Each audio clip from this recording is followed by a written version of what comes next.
Estamos debatiendo justamente, informando sobre el tema del conflicto que existe entre el gobierno y las universidades y ya ante el conocimiento de que en la presentación del presupuesto 2025 lo que va a ir destinado en concepto general de educación todavía es una cifra o un porcentaje inferior al del 2024. O sea que nos enfrentamos todavía a un cierre de año conflictivo y a un comienzo del 2025 todavía que se avisora como peor.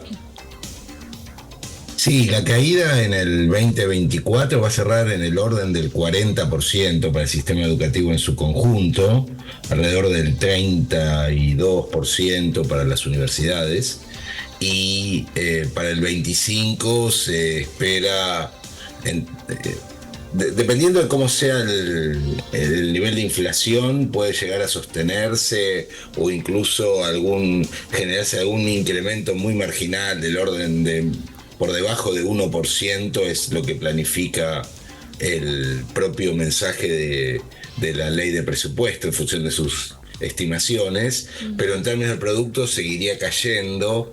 La magnitud es una magnitud que cae de cerca de 1,5 en el año 2023 a 0,9, o sea, cae 0,6 puntos del producto en un año. Es una caída sin antecedentes, y caería en el orden de 0,03 o 0,04 más en el año que viene, ¿no es cierto? O sea, un panorama muy desalentador respecto de la priorización que hace el gobierno nacional, Javier, respecto al planteamiento educativo. ¿Qué tal? Sí. Mucho gusto. Janina te saluda. Buen día.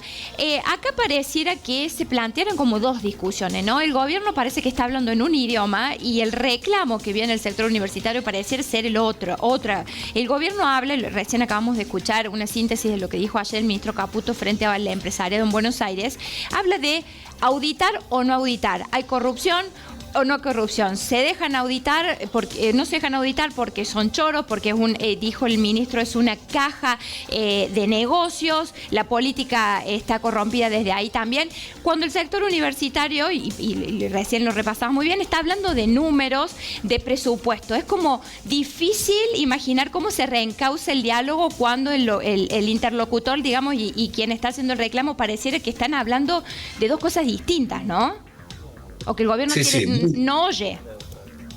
Muy difícil, desde un prejuicio y desde una situación donde claramente si el ministro conoce algún tipo de situación irregular e ilegal, tiene que, por supuesto, denunciarla, y la justicia tiene que actuar con toda la severidad. Se discutió mucho en estos últimos días, hay múltiples auditorías que se realizan sobre todas las universidades.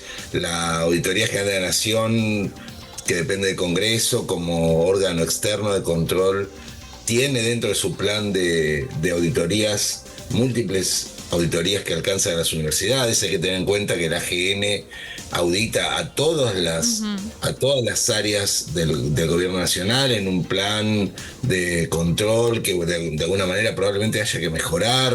Bienvenidos cualquier avance que se logre en ese sentido. Al mismo tiempo cada universidad tiene y es pública en las páginas web, hay mucha información respecto al control de las universidades. Seguramente y lamentablemente debe haber situaciones irregulares que haya que resolver en las universidades. De ninguna manera podemos pensar que eso es generalizado ni que es superior a otras instituciones. Es una combinación de un prejuicio y de buscar un argumento para justificar ajustes que, como estamos mostrando desde este otro análisis que estaba planteando, son superiores al promedio de la administración pública. La situación es muy complicada.